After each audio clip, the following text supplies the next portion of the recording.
All right, guys, we are back live for another episode every Monday, 6 p.m. Pacific Standard Time, 9 p.m. Eastern. Back with my man, Ron Harris. How are you doing, brother? Doing great, man. Doing great. How about you? Good, good. Phil Clayhart is on his way. Remember, he's in diet mode, guys, so he gets a pass. He gets a pass. But no, it was my fault. I sent him the link late, so he's probably getting set up. But he'll be on in a second. There is a lot to talk about, guys. We got the Dubai Pro, we got the China Pro this past weekend, we got the Flex Pro coming up, and we got some breaking news. If you want to call it breaking news, FOUAD Abiad has, made a post. We all have heard that he was in a major accident about a week ago, and we didn't hear anything else from that. It was a pretty ominous letter from his wife in regards to him being in an accident and he's getting the best treatment and care. And that was about it. So, shocking news. So I'll go share the post here. Move this over a little bit.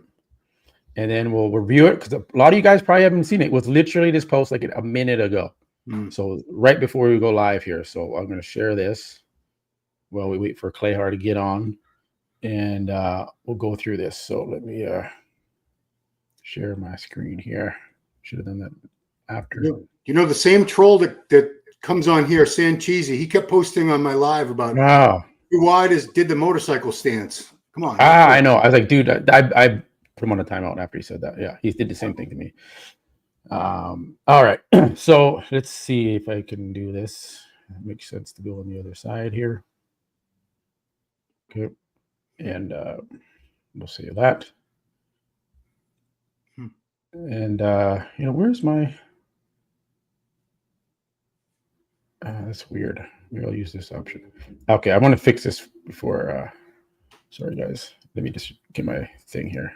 This is bugging me. I've been trying to find this option to go over here. So I didn't even realize I didn't realize he was in California when this happened. Yeah, he's still there. Yeah. Wow. He's still in California. And so let me zoom in here on the.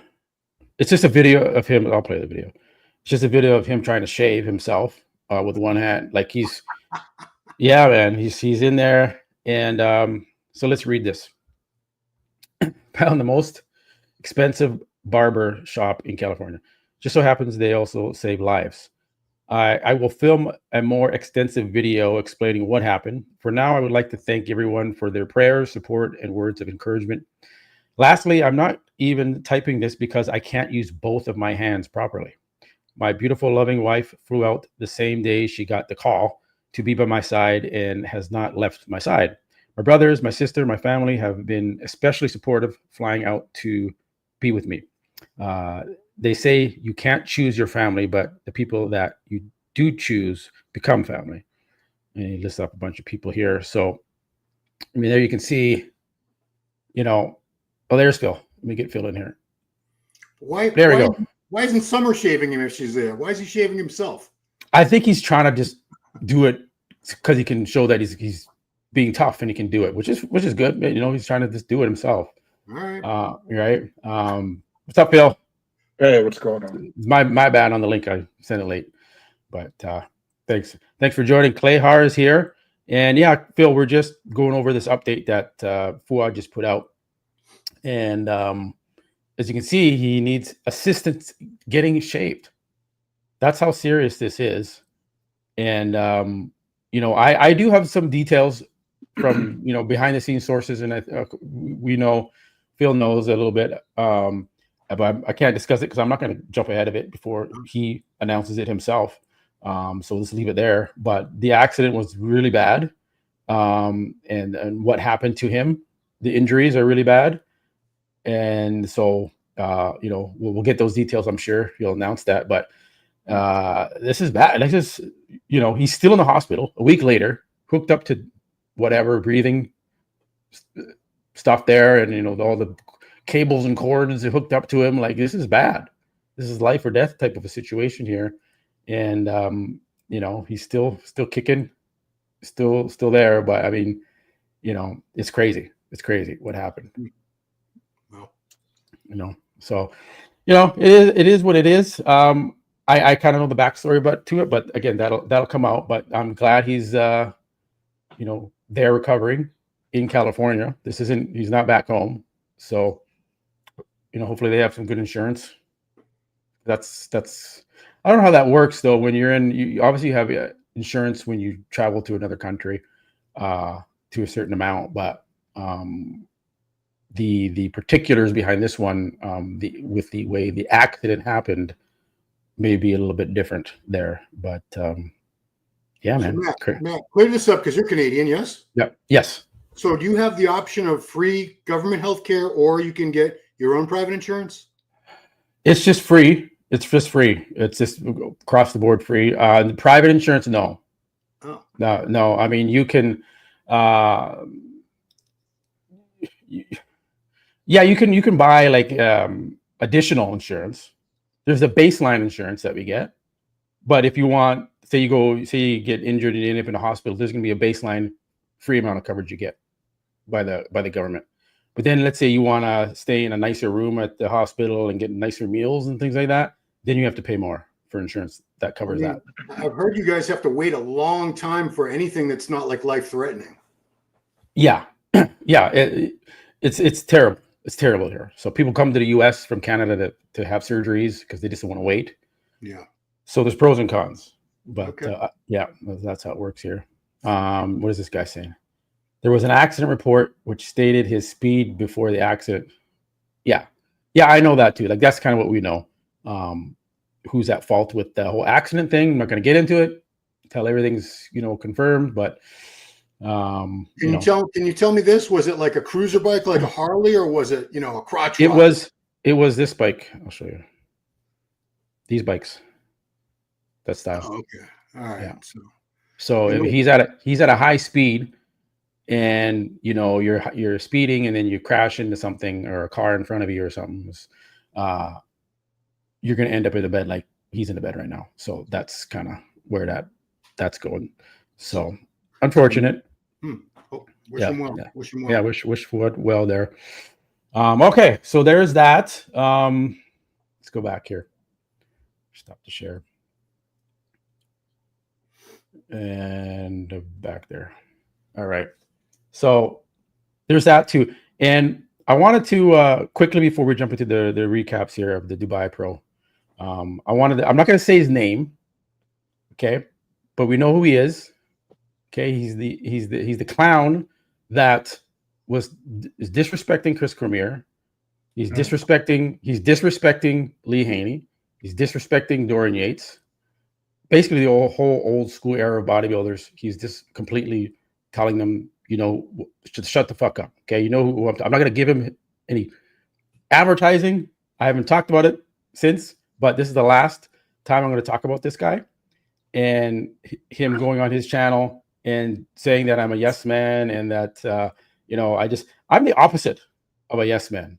I'm the guy that gets like messages from certain people because I'm riling shit up too much and causing problems, right, with shit. Okay, I'm the opposite of that. So I know he's watching. I know he's listening, and I think the guy has crossed the line. It's disrespectful, especially to say that Chris Cormier needs to check his IQ. Right? Personally attacking a legend like Chris Cormier. Wow. So I mean, who the fuck is he? I don't know. I don't know where he gets the balls to talk about the legends and the icons of our sport like that in such a disrespectful manner, and think it's going to pan out for him on his channel, because it's not. Yeah. So just wanted to put that out there. He's trying something and it's not working. He's trying to get those views, and he looks like an idiot. And I'm going to leave it there. So I wanted to put that statement out for him because I know he's going to see this, and hopefully it is what it is. We move on from that, but needed to address him because you don't call out Chris Cormier and say the guy needs to check his IQ. Okay, brother. I mean, that's this personally attacking someone. If you disagree with their opinion, fine. Okay, we all come in here, we disagree with each other's opinions. That's fine. We're allowed to do that. But personally digging and attacking someone like that, uncalled for. So I just want to come out there and defend Chris Cormier and the others, because it's just. Let me ask you this, Matt. He who shall not be named, like Voldemort, Yeah.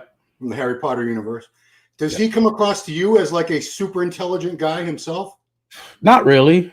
I don't think he has very good critical thinking skills, and I'll just put it like that. I don't know. I mean, any guy who's a grown adult male who decides to talk about other people that way, and personally attack them, right, is, it is what it is. I think he's doubling down on his message, but I think his whole panel disagreed with him on that as well, which was hilarious to see. And he got upset and he kicked Lee Priest off the show. Because Lee Priest, yeah. So, right? Like, come on, man. What kind of narcissist? Lee's doing him a huge favor by going. I know. Huge I'm like, favor. Lee, so how dare you? How effing dare you? How dare you? Seriously. Right? Wow. So this kind of gives me that narcissistic kind of, if you don't go towards my narrative, I'm going to kick you off the show. And yeah. So anyways, that enough of that. We'll leave that. We'll go to the Dubai Pro. So I actually had Nathan Asha on earlier today with Chris Cormier. So that's coming out tomorrow. Oh, wow. So he came on, last minute, got off the plane from Dubai, and he jumped on and he went in. Do you have subtitles? Subtitles? He's very hard to understand. Yeah, I know. It's hard to understand him sometimes. I love Nathan. The accent there. But that's funny. So we'll go into Dubai Pro. So I'll bring this up here. Share screen. And we'll get your take on all this. Right here. See if you guys agree with the placings. Okay, so let me go here. Let's go to this one. So what did you guys think of the show? What did you guys think of the placings? First, second, third, fourth, fifth. Ron, first. What do you think? Oh, go Phil. Phil hasn't had a chance. Yeah, Phil. Yeah, Phil, you beat me. Ron, you're second. You go right. You go first, bro. Let Phil. Yeah. Let him say it. Let him say it first. Yeah. Phil. Phil. No, go ahead. I think the placings were pretty fair. I mean, we could have switched either way with Tonio and Bonac, but I could see how Bonac edged out Tonio. I think Tonio did a great job. He looked wonderful. I think he looked better in this show than he did the last show he was in. So I think the placings was fair. I was shocked with Nathan. That was really shocking. I don't know what went wrong. I'm hearing it was some stomach control issues. He didn't look as dry. I mean, I wasn't there. This is just some of the things I'm hearing on social media. But I was very shocked for the placings. But like I said, it all turned out pretty well. I was very happy to see Tonio right there in the grind, taking thirds. I think the placings were pretty fair. Okay. Ron, your assessment. I would have had Tonio second. I would have had him ahead of Bonac. I just, Williams, he's amazing that he's still doing so well, and I give the guy a lot of credit. But structurally, shape, so many attributes. I just prefer Tonio's physique at this point. I know William has a lot of muscle maturity and detail that Tonio does not have, and I guess that probably played a factor with the judging. The odd thing is I saw Nick's strength and power wrap up, and he was talking about Beiruz's legs have improved. I'm like, what? They look worse here. They look like they've downsized. I thought they were flatter, and the same thing that we saw happen to Derek at the last Olympian at Pittsburgh. I don't really have a problem with Beiruz winning. I think it wasn't like an overwhelming, crushing victory. Like he walked out there and it was game over, lights out. I didn't think it was that great of a victory, but he did pull it off. Nathan, I don't know. I thought Nathan was a little bit flat looking. Yeah, the condition was not what we were seeing in those pictures from even like a day or two before. I was seeing like dugout glutes and hams and super dry. His face even had like striations in the cheeks. It was crazy. The one thing, the big disappointment, I guess you'll get to Nextzilla, but that was the biggest disappointment to me is the guy showed up last year in subpar condition and he did it again this year. Like, dude, that's the one thing you need to fix is your condition. Obviously that structure and that shape, they're not going to change with Nextzilla. it is what it is. But he could have gotten ripped, and he did not. He was at least 10, 15 pounds heavier than he should have been from what I saw. Yeah. Well, so I said I just had Nathan on, and he was not happy with the judging. He thought it should have been him and Antonio first and second. Okay. Did not think Bonac looked that good compared to his previous shows. Definitely did not think FOUAD should have beat him. And complete disagreement with what both of you guys are saying.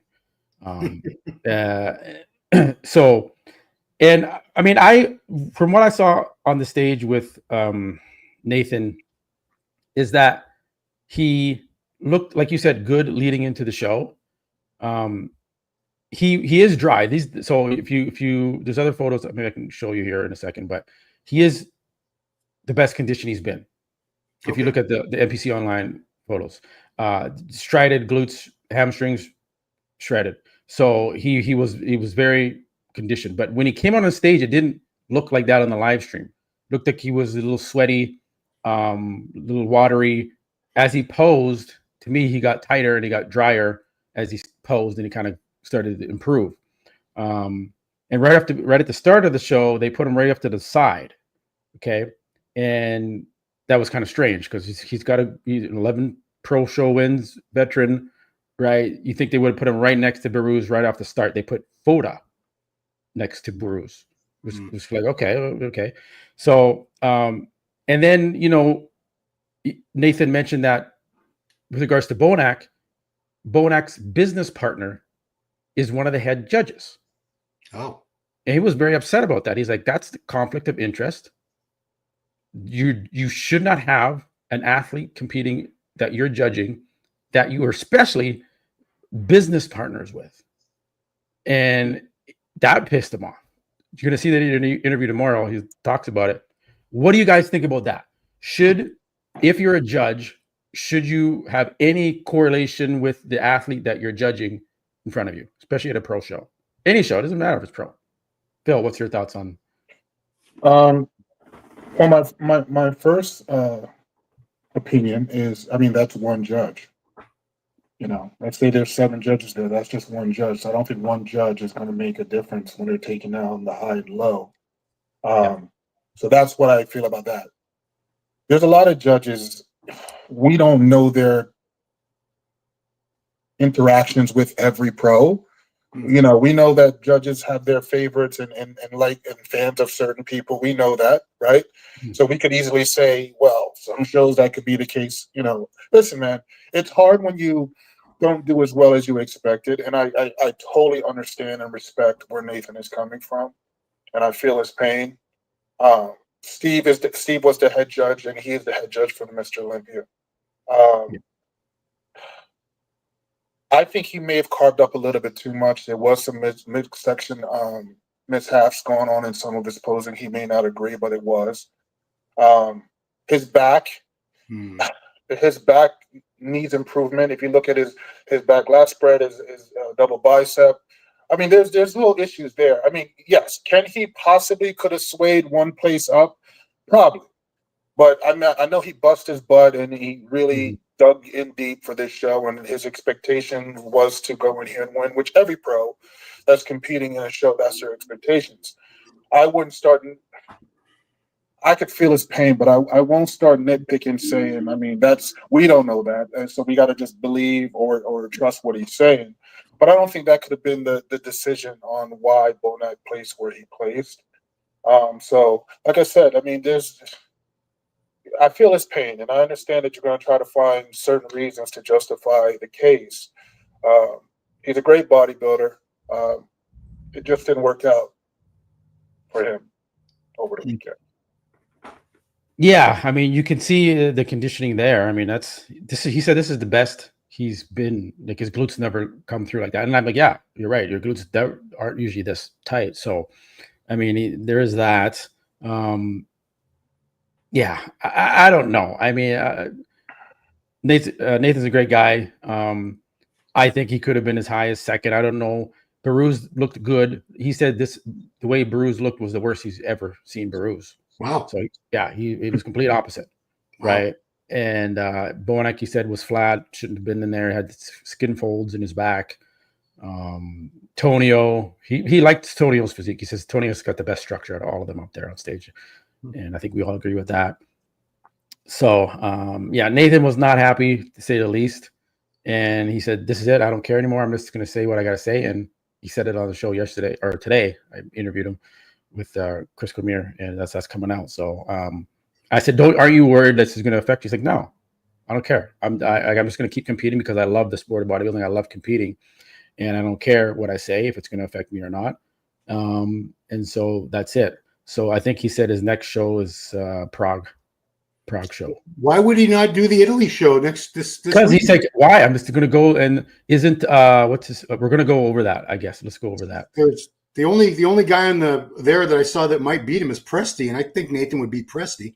He's beat him before. Yeah, I think he thought that Baruz was going to go to Italy, and he's like, well, why am I going to go there? He's going to give it to him again. And I'm like, I don't know. I mean, that's not a really good attitude to have, because No. it could be a different set of judges in Italy. You know what I mean?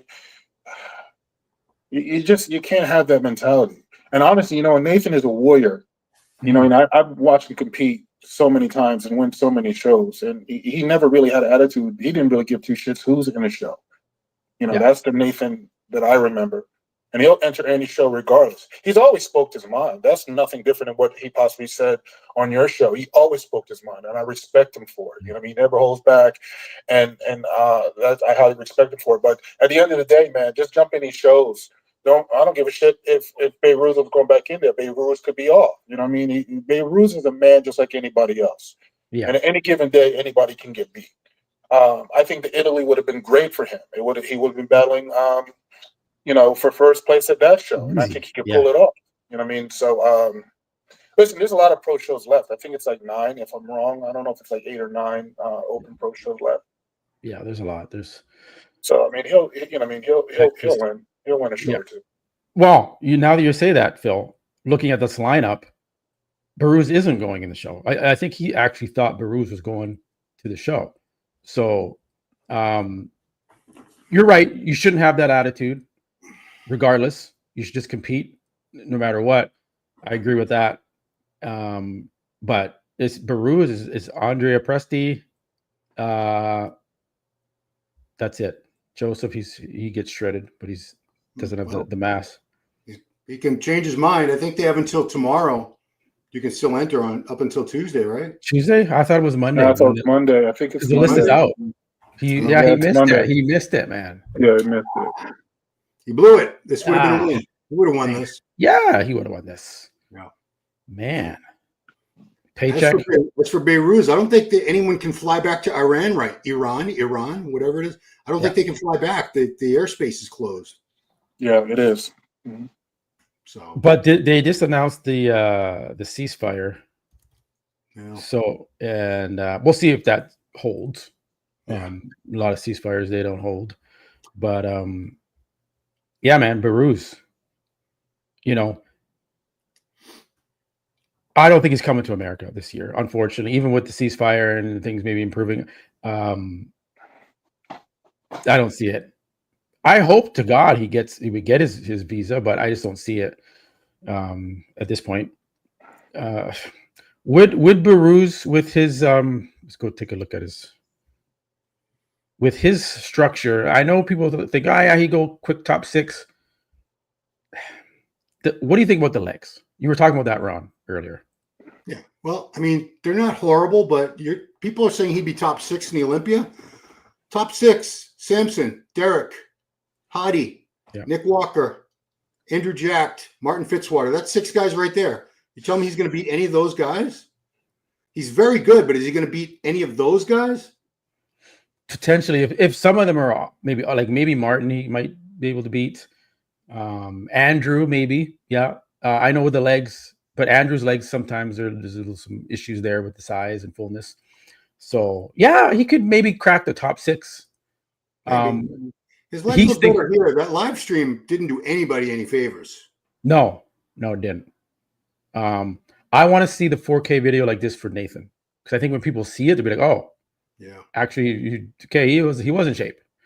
So you just can't. Is it on that page? Maybe It's not. They don't have a video of him. They have like just the top 3. Okay. Weird. So, but Burroughs looks good. I just think the legs looked a little flat, maybe, because he was really trying to come in for condition, I guess, maybe. But like that's a good pose for him. But yeah, you see here the quads. Phil, what's your assessment on his quads? Are they like Nick strength and power? I don't think they look as great as they did last year. I mean, they're all right, but I wasn't really impressed from the legs going up to the upper body. It just didn't flow well for me from what I saw. But I think last year the package was better. That's what I'm saying. I believe he was beatable in this show. Yeah, very much beatable. On Nathan as well. I mean, when you're going up against, not that Bonak has great structure, he doesn't because he has a very short torso. But just the density of Bonak's muscle, I mean, it's Nathan. He looked good. It's not even so much as conditioning. It's just when you're looking at the muscle density and size up there. I mean, even Mofoda, I was impressed. I think Mofoda looked really damn good, and I can't complain of him beating Nathan. No disrespect. Mofoda was full. His legs, everything looked really, really great. I mean? So when you're looking at either you have killer structure like Antonio, like crazy structure and good conditioning, sometimes you can make up for the size difference. But, if you don't have those in play, even if you come in dry, peeled, and shredded, I mean, Nathan still has that waistline, those oblique muscles at the bottom. I mean, that to me can hinder when you're going up against, bigger guys with decent or if not better structure. Like, when you look at that, I mean, he was great condition, but I think it's a total package. And I just think that he just got beat. That's all I can say. Yeah, I mean, again, I'm not there. You weren't there. We weren't there. So, if Steve, after 50 years of judging these guys, thinks Nathan should be 4th, then Nathan's 4th. Can't, you got to side with the judge, right? He's sitting at the table. We're not.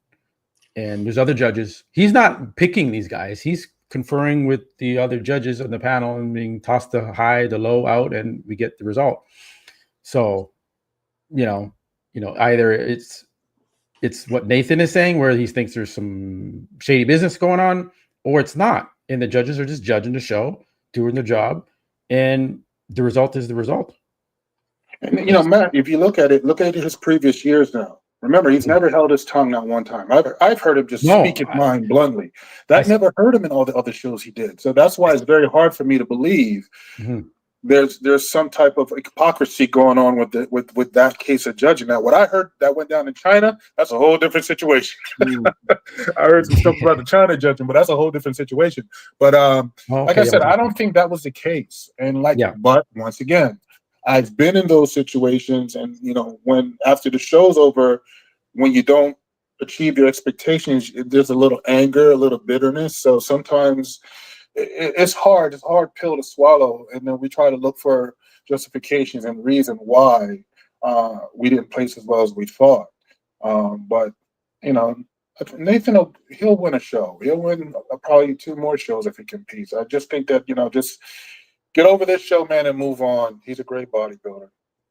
Yeah. So good point, Phil, mentioning that, Nathan's always been outspoken, and he's won many pro shows after being outspoken about the judging. Usually you think that would affect the person speaking, not in a good tone for the judges. And I said that to him on the show today when I was interviewing. I said, but Nathan, you've won shows before, and you've, had been outspoken like this before. So what does that mean? Like, why? He's like, well, they can only shaft me so many times. They have to give me some wins. Was his response. So, I mean, I was pushing back. Yeah. But yeah. I mean, it's just not a good look. I mean, it comes across as a sore loser. He might feel a certain way about the judging wasn't accurate or fair or whatever, but what good does it do to put that out there in your posts? And a lot of people are just going to say you're a crybaby. Yeah, and it may not really help him for his next show. You know what I mean? So, yeah, I don't know, man. I learned to keep my mouth shut from now on.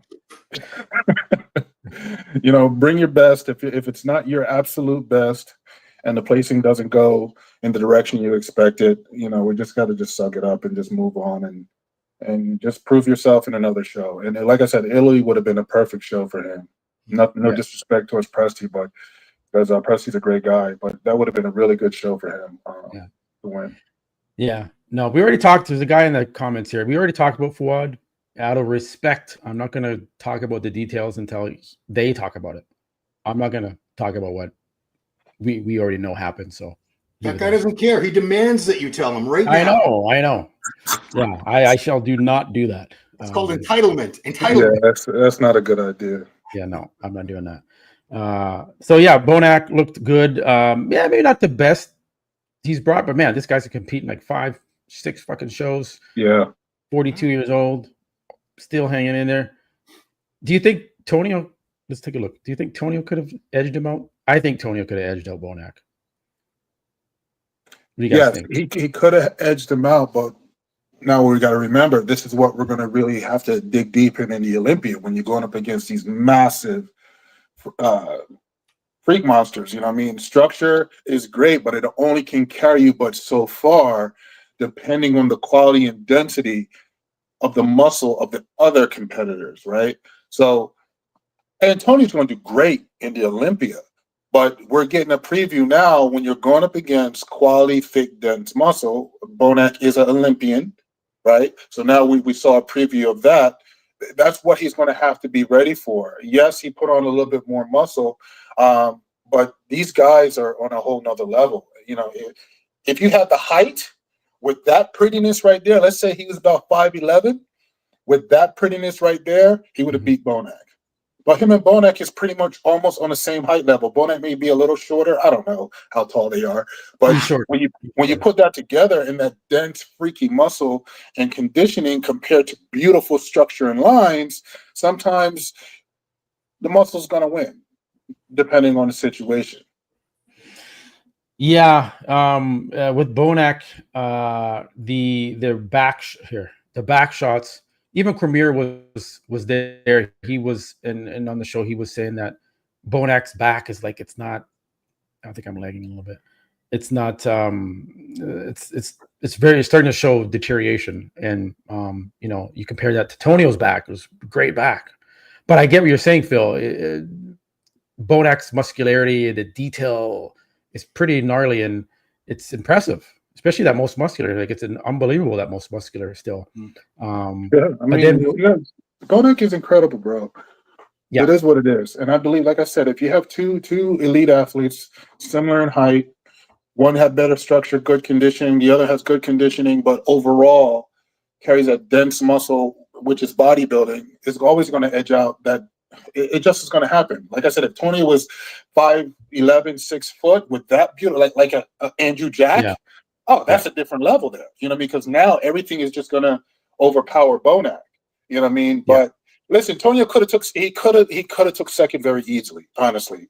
I normally it's a little hard on Tonio, but the guy traveled so far. He didn't look great with the pictures he was posting prior to the show, but he looked incredible. So either way, it could have went either way with either one of those. If I was judging the show, yes, I would have gave it to Antonio. Yes. Yeah. All right. Well, that's Dubai. We've gone over that pretty in depth. The China Pro. Now, there's people saying that this was not judged correctly. Now, Phil, you mentioned something like that. What's your thought on the judging? I think Nick Strength and Power posted the judging. There was the pre-judging score. Somebody physically took a picture with their phone. He actually had it today. I saw earlier today, matched up compared to the finals, and it's showing the jump with the points from prejudging to the finals, and it was not making any sense. And he was basically saying, he don't know if the federation could do any investigation or possibly take away their sanction if proof B that was the case. But I mean, you saw the two different judges. You saw the scorecards. I mean, you can't fake that. So who knows what went on there? But what with the judging? Was it like did someone was It wasn't with Presti and behind? the other guy. I think the other guy beat Presti. Presti was really good condition. The Chinese dude, I don't know who he is, never heard of him.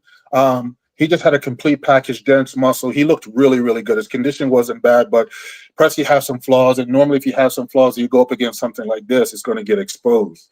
But I'm thinking it was a guy that was in, I don't know his name. He was in like 6th or 8th, and he moved up to 3rd from that position. So it was like two different people with the scores where they were further down in placement and then jumped up to like 3rd and 4th. So it wasn't these two. It had nothing to do with these two. That was a clear win for this guy.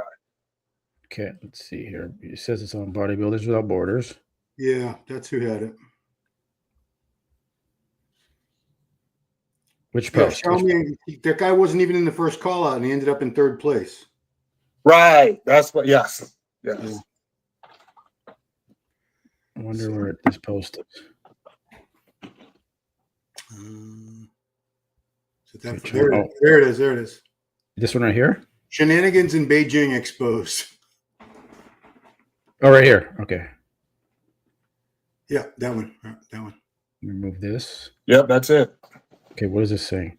How do you explain the discrepancy in scores from the prejudging to final scores? Okay, let's see. It's kind of blurry, but so this is probably what prejudging. So they changed the prejudging scores at the finals to manipulate placing. Oh, okay. It's really hard to see this, but a genuine question. Prejudging is not set in stone, pending on change at finals. As a result, this Danny, whatever, went from 3rd to 4th, and Anthony went from clear top 4. Oh, ended up 5th. We need transparency with judging scores projected on the screen after prejudging and before finals. It will create buzz. Yeah, I like that when the scores are close. If this isn't politics with a capital P, I don't know what this is. You see, you can't.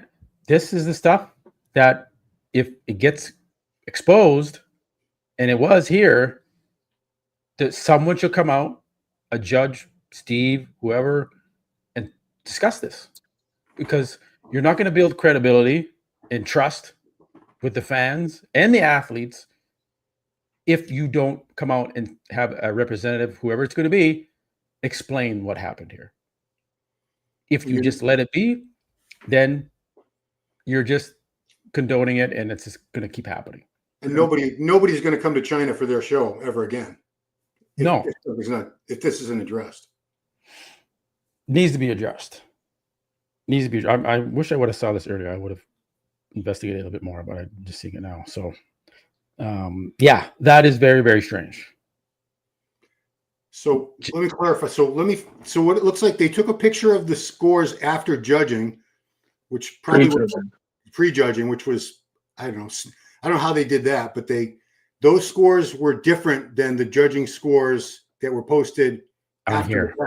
Yes. So they manipulated a bunch of the scores. I think it was mainly to move up Chinese athletes. Yeah. Yes. So yeah. Oh, okay. Against the Russians. So where do the Russians come into this? Yeah, because Russia's number 3rd place in the prejudging, and he's at a prejudging score of 9. And then here, and so that's Danny. Okay, there's the D. And then, but prejudging here, he has a 10. So that's not matching. Nope. But wouldn't that be? Oh, so he had a 9 in prejudging, better score, lower score is better. Yeah. Increased it by 1 point on the final scorecard. So Xiaoming Yan had an 18 on prejudging, but there they made it an 11. That's a big jump. Oh, wow. That's a big jump. Seriously? Come on. Dude, no. Somebody sponsored was like, listen, I'm not going to put any money towards this show if this kid don't move up. Mm-hmm. You know, allegedly, I'm saying. Yeah, it's all allegedly. We're not, you know, this could be some just kind of shady inside stuff that happened at the show. It doesn't have to mean it's Steve or the IFBB Pro League is responsible for this. This could be just, you know, shit happens. You know, on a job, you have some bad employees, right? And they're paid off. It makes the whole organization look bad. So I think someone should come out and explain what happened here. They better not try to say, "Oh, it was a mathematical error," because this isn't freaking quantum physics here. It's just simple addition. Why? Remember the Olympia many years ago in Long Beach? Was it '97 Olympia where the scores changed after the show? At the banquet, they came around and said, "Oh, sorry, you didn't get third. You got fourth. You got fifth." Lee Priest got moved down. I think Cormier, a few guys got moved down, and other guys got moved up after the show was all over. Yeah. They need to come out. I wish I would. Like, this is bugging me now because I wish they would have come out. I would have seen this earlier. Sorry. This is, you know, this is people work hard to compete and travel all the way there, and whatever this Russian guy went there to, like he's coming from Russia or wherever to do this, and then you see this scores don't match from prejudging to finals in the final scorecard. Do you just take it? Do you just accept it? I would get a lawyer. I'd be like, find me a lawyer.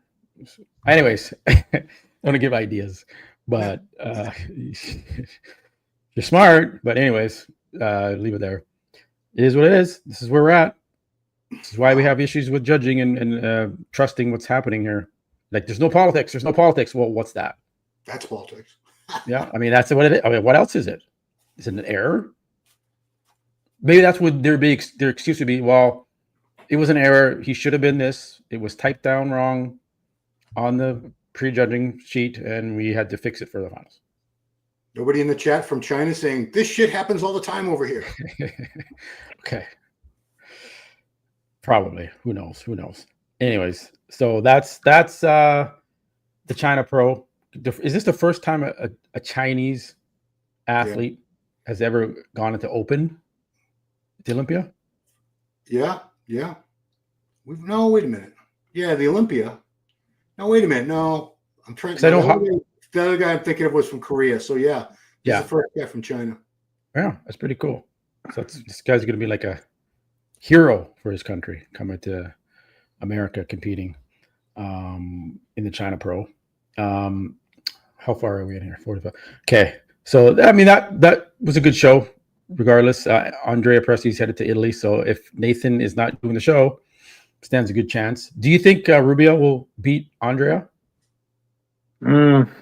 See, that's if he comes in a little bit better condition, it could be a high possibility.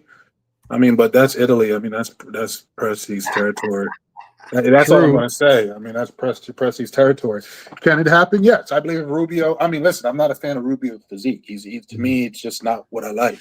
But if he come in tighter than that, yeah, he could pull it off just because his just overall mass. He comes in better condition. He could probably take out Presti. But I just don't. I believe he's going to bring the same exact package into this show coming out this weekend. Presti. That's pretty bad. These guys in the comments. Okay. I don't know. I think Rubio, yeah, he doesn't have the prettiest physique. Some poses like the side tricep, side chest are unbeatable. Yeah. I think he's got so much mass, and that's what the judges seem to kind of, if you're bigger, you're better sometimes. And you got the conditioning. If Rubio tightens up, I think he can beat Presti. I think this is going to be so overpowering. It's going to be completely apples and oranges. And he has a shot at beating him. That's just my opinion. I don't know. I Presti's legs. You got to think what poses is he going to beat him in? You can fit two of Presti's legs into one of Rubio's. Yeah. So I agree with Phil though. It's a weird physique. It's a very odd physique. If he comes in better condition, yes, I believe he can pull it out. If he does not, if he comes into this with the same condition, regardless of how overwhelming his overall body is, you know what I mean? You got to look at Presti. is a two-time Olympian. I don't know how many times he's been there. He has a good structure, and he brings in killer conditioning. He may not have the best legs. I mean, we all know that's probably why he lost a couple of shows last year, is because of the legs, and the judges are cracking down. Before, they let him in the past win with the same legs. You know what I'm saying? And now they crack down and basically, no, we're not going to, let it happen anymore. You got to build your legs. His side shots look very great. His posing is really, really good. But like I said, if Rubiel comes in better condition than last week, I think it's a done deal. If he comes in the same way he did last week, I think Presti's going to pull it off. Did that look like water to you, though? To me, that looked like he needed to drop another 10 pounds at least. Fat. Rubiel? Yeah. Yeah. If this guy could just drop down a little bit, I mean, his legs is what really distracts me, because his legs are just they look like two cows. Yeah. His quads is ridiculous. You know what I'm saying? But if he was just to come down, people keep saying, well, could it be the texture of his skin? Blah, blah, blah, blah, blah. No, because he can get tighter. You know what I mean? If he comes down in weight. You know what I mean? To get that skin, a little thin. Cardio and tight dieting is going to thin that skin up a little bit. He's going to look, if he could drop, like, I would say, I don't know what his weight is now, but let's say he dropped 10 or 12 pounds. That's a complete different physique he's going to bring on stage. Yeah. There's the kitchen. This is one. I don't want to throw the coach under the bus, but this is the second season that he's overweight. Yeah. Why doesn't the coach just bring him in lighter? I mean, it's clear that's the only prayer he has of beating some of these top Ron, guys. Sometimes these coaches or not coaches are like, he speaks the language. He knows the culture. Yeah, but it's not that. It's like sometimes they're a little bit too tight, and they listen to the client saying, all right, we could bring a little bit of conditioning, but I don't want to lose this factor or that factor, regardless. You just need a coach to be honest with you. Listen, if we expect to move on and move further in placing and hold some credibility, this is what we have to do. But there is some coaches sometimes is yes men, I'm sorry, and they're just going to be like, okay, and because they're getting paid, right? It's money. They're not going to just put that on the wrist. Like some coaches tell you, listen, we're going to follow this protocol to bring you in the best shape possible, as long as it's not, high level of drugs. Let's do this. If we can't do this, then I don't want to work with you. You know what I'm saying? It's just he just needs somebody to come down hard on him and say, listen, this is what we need to do. Are you willing to suffer, bring that weight down, and go do what everybody's been expecting you to do from day one when you got here? It's got to be. We can't just completely blame the coach. It's both of them. They got to figure it out. You know what I mean? And if his coach is not figuring it out, then Rubiel need to say, okay, then I need to move on to somebody else that's going to get me where I need to be. Like, do you remember Rami finally won the Olympia? He was with Chad, right? Right. And they were talking about, I think Dennis James said, they didn't want him to suffer too much over in Kuwait. So they would get him to a certain point and no further as far as condition, because they didn't want him to, suffer doing 3 hours of cardio a day and 0 carbs. And Chad's like, no, we're going to do whatever it takes. And that's how he finally won the Olympia. I wonder if it's a similar. And I remember too, because Big Romney, from what I was, I think when Chris was saying, not Chris, Dennis, the reason why he stayed at Dennis' house is because Romney, which a lot of bodybuilders do struggle with this, they got to be babysitted. Because sometimes that diet is tough and you tend to veer off if you don't have that willpower and tend to eat things you shouldn't eat. That was one of Rodney's big issues in the past. And I think the benefit with being with Dennis would not just help him with his posing and all his training, but it was also to keep an eye on him, to keep his ass structured so he doesn't mess with anything outside of what he was supposed to eat.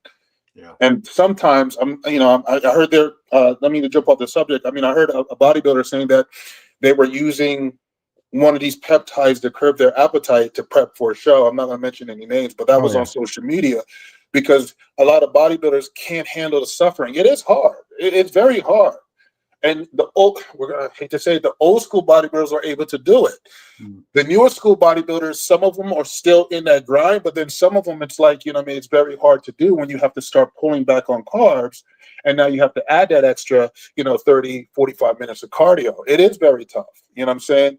I just think the discipline factor with some of the larger bodybuilders to suffer the fish, a lot of fish. You know what I mean? And if they can't eat fish, there's tons of chicken, But there's some top level bodybuilders, salmon, they keep that red meat in there, and then they wonder why the skin can't thin out. You can't do salmon straight through a prep, and you can't do, red meat that's high in fat straight through a prep either. So these are the things that contributes to the skin texture. It's not because they're too dark. It's not because no, it's not. It has nothing to do with a black man's skin. Why he cannot come in with a grainy, hard look. Ronnie Coleman did it, and he's dark. Seal, they call it seal skin, like a seal. Yeah. Hey, Akeem Williams had that issue where the skin is too thick. He's never gonna get it. Boom, shredded glutes. Yeah, I'm trying to tell you, it's suffering. You got to be ready to. You got to really want to suffer, and it's hard. Yeah, it can happen. Akeem went to that whole thing. We're like, he's never gonna make it. That skin is too thick on Akeem Williams from the back, and then boom, he finally gets it. So because he suffered and he figured it out. And he came in light. He came in, got like 10 or 15 pounds lighter. Yeah. So it is possible. Rubio's not far off. Like the skin here, it's not that bad. It's like he just needs to be tighter. He drops 10 pounds. I guarantee you, if he dropped 10 pounds, you're going to see a whole different look on Rubio on stage. Yeah, and as for coaches, I do think Rubio needs a new nutritional coach, training coach, whatever, but nutrition. And I do agree with the comment. I think Aceto would be the best for him. Aceto works with a lot of bigger black athletes, okay, and getting them dialed in. Okay, I'm gonna be honest, and he has that experience, and they are different than other white athletes or Persian. There's different, and he understands their bodies. So I think if Rubio really wants to take it to the next level, he needs someone with that experience. Yeah, you can get Chris Aceto, Couture, but once again, Chris Aceto, his diets is no joke. He don't believe in fats. You know what I'm saying? Yeah. So we can say these great coaches, is that athlete going to be able to do what he's told by those coaches on a nutrition aspect? That's the key. I think he also needs a Spanish-speaking coach, honestly. I don't think he doesn't speak much English at all, does he? No. His English is a little broken. That would be the issue, right? Is Aceto and him, how they're going to communicate. Google Translate. They have to work it out. Yeah. Sometimes they misinterpret the translation, but milligrams, not grams. Shit. But okay. All right. So we've got one more little thing I want to go over. The Samson's update. And then we'll get into Phil, how he's doing.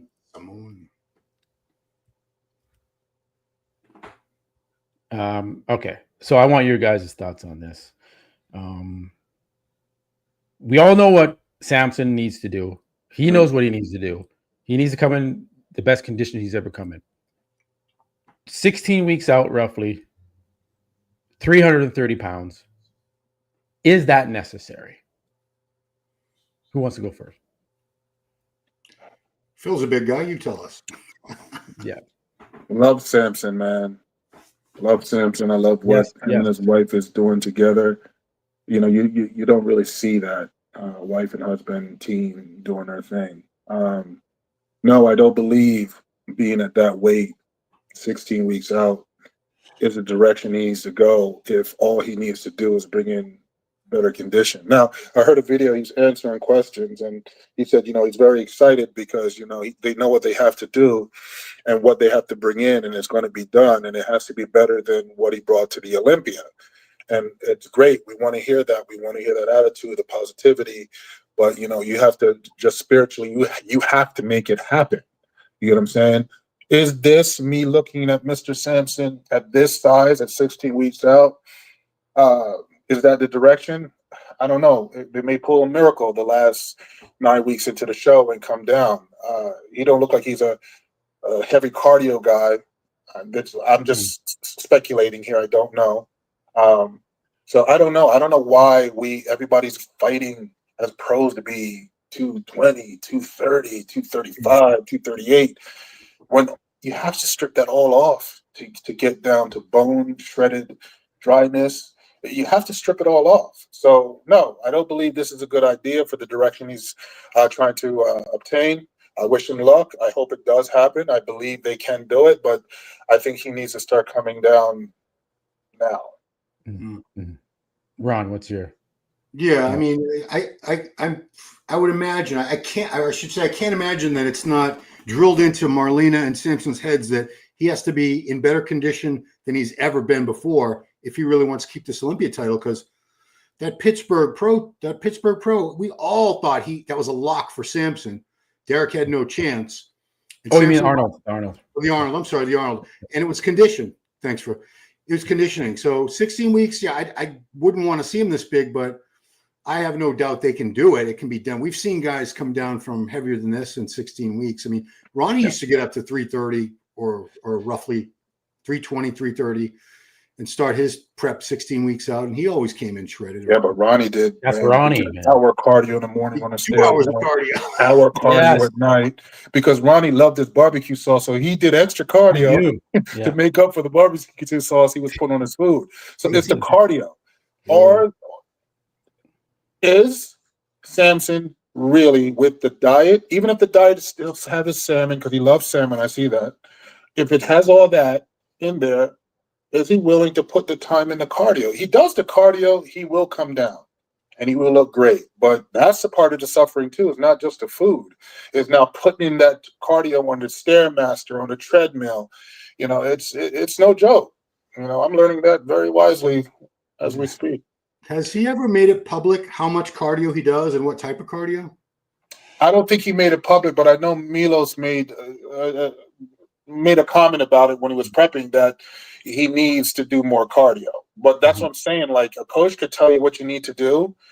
Us as athletes, if we don't follow the instructions, then you're not going to get the look. So that's why sometimes you can't blame the coach unless it's a drug protocol you don't like. Then you blame the coach.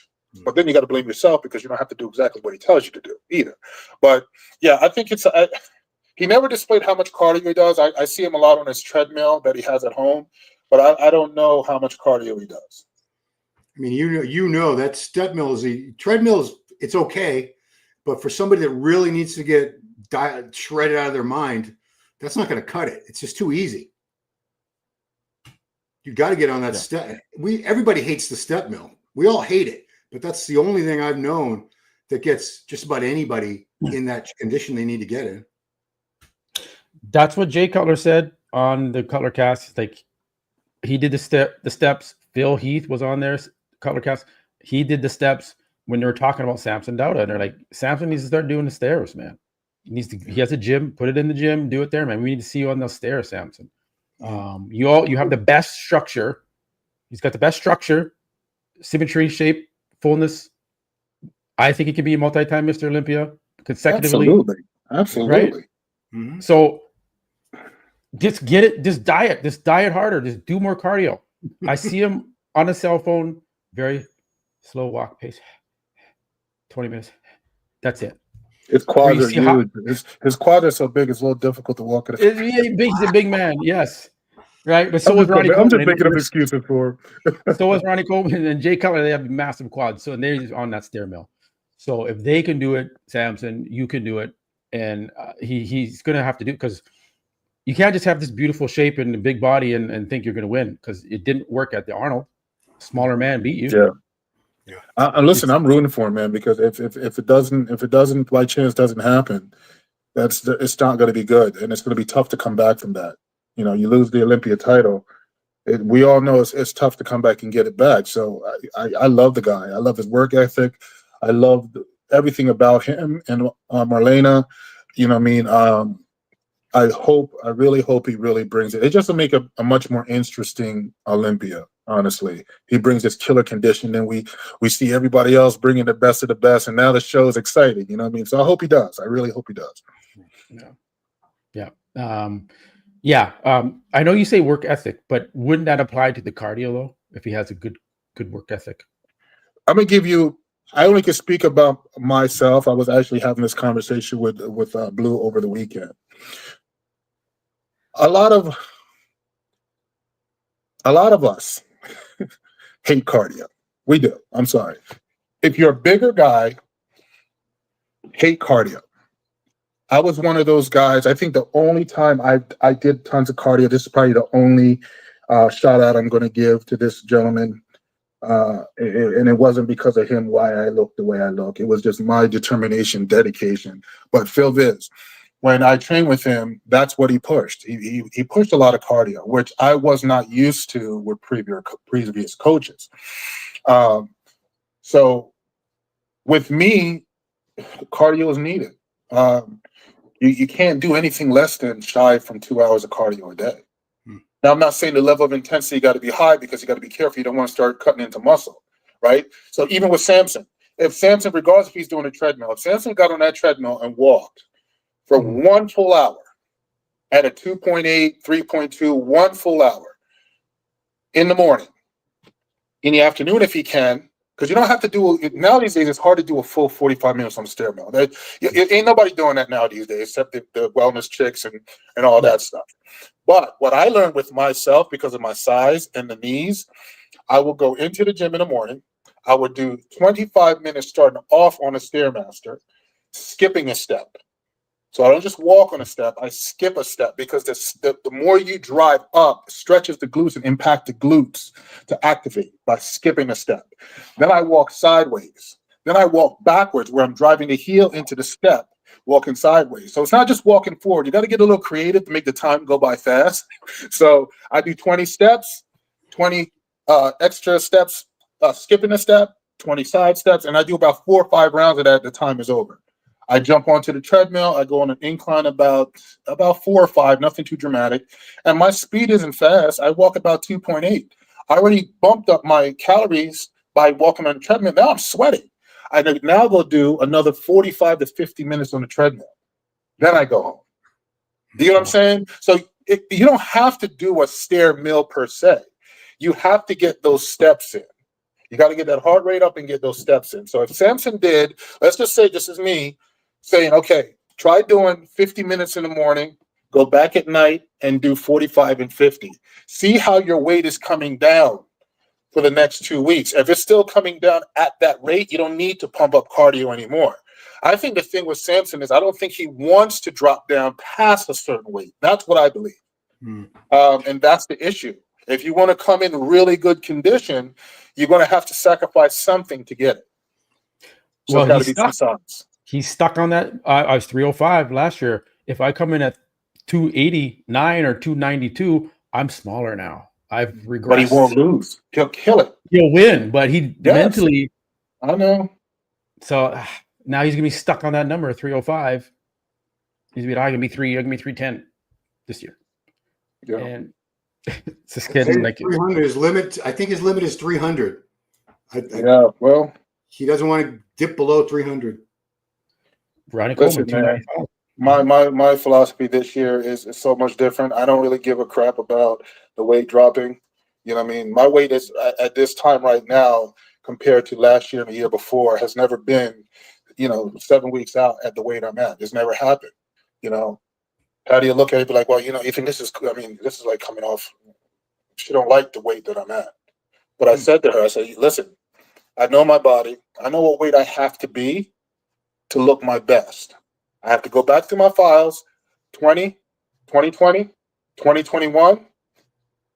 That was 246 pounds on stage, which Ron thought I looked 270. Yeah. So that's why I throw the scale out. Listen, when that weight dropped, I'm encouraging it to drop. I get my refeeds, and it's crazy. We do the refeed on Sunday, and then I'll drop another 4 pounds by Wednesday. You know what I mean? But I know where I have to be at a certain weight to be at my best. And if I'm at my best at my weight with my structure, not to be cocky, but if I'm at that weight, no one's beating me. No. I didn't have that attitude last year. Last year I was floating between 255, 256, and I was trying to worry about, these guys are big. I wanted to be much fuller and bigger. That didn't work for me. So I had to go back to what Steve said to me several years ago in Boston. Don't chase size when you have that structure. You're already a big dude. You have to, for me, certain people have to bring killer conditioning. If they don't have it, they're going to lose. That's what the judges, if the judges see you at your best and that look they like, and you continue to come outside of that, your placings is not going to go up. Yeah. Yeah. Well, thanks for, and I was going to ask Phil how you're doing. You're 7 weeks out from Tampa. 7 weeks out from Tampa. We are, I don't want to knock on wood, we're a little ahead of schedule. Weight is coming. Now you got to remember, I started off at 289 pounds. Ooh. I'm down to 254.5 pounds. Wow. And we have 7 more weeks to go. So my philosophy, this is why I love Blue. He does his thing with the food. We work together with the chemicals. And everybody could listen to me now. Lowest chemical protocol ever is being done. And my body is responding better than it ever did when I went up against Ian and went up against freaking Steve Klukloch. The body is looking good. The weight is coming down. Once I get to like the 249, 48, I'll start pulling back a little bit on the cardio. Because once I'm floating in that weight, we all know there's water weight. So I don't want to be doing cardio and coming in at 245. Then when it's time to pull water, I'm all the way down to almost 239. We don't want that. You know what I mean? So we got to play it, and right now the way I have the cardio is crazy. Blue is letting me control the cardio. So every week he'll say, we didn't go up anymore, did we? I said, no, we're at 55 in the morning and 45 before I train. I said, it hasn't moved, but this is 7 days a week. 7 days a week. Pros don't understand. There's no day off. On the weekends, I'm in there. I go back because I have a gym in my complex. I go back, I'm in there. I walk in, the stair mills are first thing. Let me just jump on this because if I try to jump on it after I do everything else, I'm not going to get on it. So it's a mindset, man. And you got to get to a point where you say to yourself, have you really proven you are the best you could ever be before you walk away from the sport? And I was lying to myself. Last year, I wasn't the best I can be. Ron, you've seen me in the past at my best. Yeah. I just have not brought that person back. So I told Patty, I said, you know what? This is life and death for me because I'm going to give everything I got. And it's within our control as professional athletes to put the time in and do the things that people don't get to see on Instagram and all these videos they're making. Dig in the dungeon, get in there, get that cardio done 7 days a week, regardless if you're feeling good or feeling bad.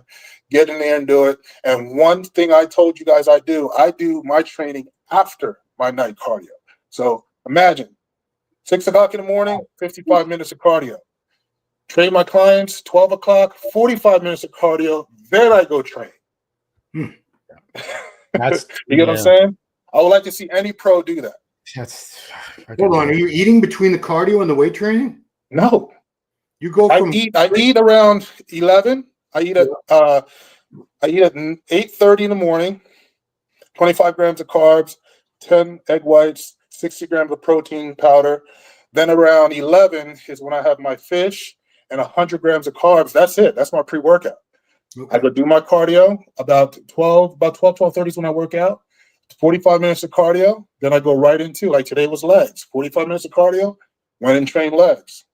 Wow. I think for some reason are you having an intra workout drink with carbs? Or yes, I have intra, but I don't have carbs in the intra drink though. Oh, okay. I don't add carbs because we're limiting all the carbs to the carbs I'm supposed to have. Okay. Normally we would do that, but it's what we're doing right now. The body's just working. I don't even need, as long as the intra drink is good, I don't need the carbs because I'm not lifting heavy, Ron. You know what I mean? I'll throw around 90-pound dumbbells and 75, but to me, it's not even about the weight. I'm not trying to get any bigger. I'm trying to dig deep into that muscle to bring that refined condition. And I believe that coming from doing cardio into weight training, it taxes you because now you can't train heavy. So you tell me who's going to push yourself when they're exhausted from doing cardio to now go work out for 45, 50 minutes. That's a different beat. Aren't you starving? Aren't you starving by the time you work out though? Listen, I'm starving every single day. Yeah, that's what I'm saying. So like, you get what I'm saying? It's called suffering.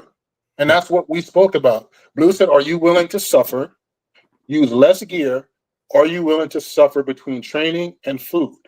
And I said, yes, I am. So no, there's nothing I'm thinking. Well, now when I get done working out, yes, I'm hungry. I go have my 9 ounces of fish, my 100 grams of carbs, and a shit ton of green beans. Yeah. That's what fills my stomach up, is green beans or spinach. Yeah, because I remember when I was getting ready for shows and I did cardio, I was done. I could barely get off the thing, and I'm like, "Fuck this shit." To go work out, I would feel like props to you. Yeah, I go work out. Patty's my helper. She helps take off the weight. She helps puts on the weight. She makes sure I'm in the right state of mind, that I don't, when I'm underneath the squat rack, I don't mess around and pass out. So, you know what I mean? I'm like I told you in the beginning of this, Matt and Ron, I'm giving this 150%. This is my last Rocky story. So I have to bring the best out of myself, and I'm the only person can lose this show I'm entering. I'm the only person I can lose. I'm battling against the Clay Hart from 2021. That's who I'm chasing. Kick his ass. Kick his ass, man. It's exciting, man. We're gonna watching your journey, man. You're posting lots on Instagram now, and love it. So it's gonna be crazy. Come the week before. Hopefully you can come on the week before too. I don't know if you can't. Don't worry. Well, no, listen. Each week is by right now. I'm fine. Yeah. Real quick joke. So, because Patty's in Miami right now, because she's sending over my paper for my visa. So I had to fill everything out, and she wanted to bring it in person. They wanted me to mail it. She don't trust the mail, so she's up there right now with her daughter, and she's going to drop off all my stuff. It takes 2 weeks to get the visa back. So I said, I worked out well today, and she's like, "Oh, what was different?" I said, "Oh, you weren't there, and I wore some spandex." She said, "Spandex? You talking about the spandex from 2 years ago, the real tight ones?" I said, "Yeah." She said, "Oh, I go away, and you want to show up in the gym in spandex?" Oh man. I said, as I get in better shape, I'm just gonna start showing shit off, man. That's all. Right. Awesome. That's awesome. Well, yeah, man. If you can, when you're ready, hit some shots in the tank top. I want to see the back. It's gonna happen. It's gonna happen. Don't worry about it. Awesome. Right now, we're in a good spot. We're in a good spot. Well, we're excited for you, brother. We're all the people in the comments here. They're cheering for you. They're rooting for you. We're rooting for you. So it's going to be good. Hey, our tickets are booked now. The hotel is booked. All that cost me an arm and a leg. Oof. All we got to do is wait for the visa to come in. But everything's done. August 4th is when we fly out. 8 in the morning. August 4th. So everything's done. It's just me continue to keep my foot on the gas, keep putting in the work, keep getting better. Get my waist to about 32, 33 inches. That's my game plan. Bring in a very, very small waist and bring in conditioning. Yeah. Do we know who's doing it still? Like other than the couple people that I don't think Kamal's doing it. I don't think Max Charles is doing it. Not because they don't want to. The money isn't worth them doing it. I think that's it, man. It's going to be. Who's the next 5? Biggie Smalls. Well, yeah. And what's the other guy? Another guy. He took 5th. Where's Patty when I need her in the comments? Yeah. Team Clay Hart. Ken. Yes. Ken. Yeah. And then you got Big Mike, Eli, great conditioning, not the prettiest structure or shape, but killer conditioning. I still think it's going to be a great show. And then we got some of the, Japanese competitors jumping. They have a lot of Japanese competitors. So it's going to be. I told Patty, I said, I'm training as if Kamal and Max Charles is in that show. That's how I'm training. Because you always got to be ready for somebody that you don't know. Look what happened to Presty. The guy got 2,000 followers. Nobody knows him. And he just came and took out Presty. You know what I mean? Yeah. No, well, we're rooting for you, brother. It's going to be good. And you guys, make sure to come back and join the live streams here because you're going to get updates on Phil. You're going to get them nowhere else. Yes, I will be here all the way until the week before because I'll be flying. So I'll be flying that Monday, but I'm going to be here straight through, man. I'll be here for you. Cool. Maybe we'll do some stuff from the hotel room there. We'll see the timing. Yeah, when I get there. Yeah, definitely. Definitely. Awesome. All right. We'll wrap it up there, guys. Went over our hour, but it was a good one. And we'll see you guys all again next week. All right, guys. Love you both. Stay safe. Right. Okay. Take care, guys.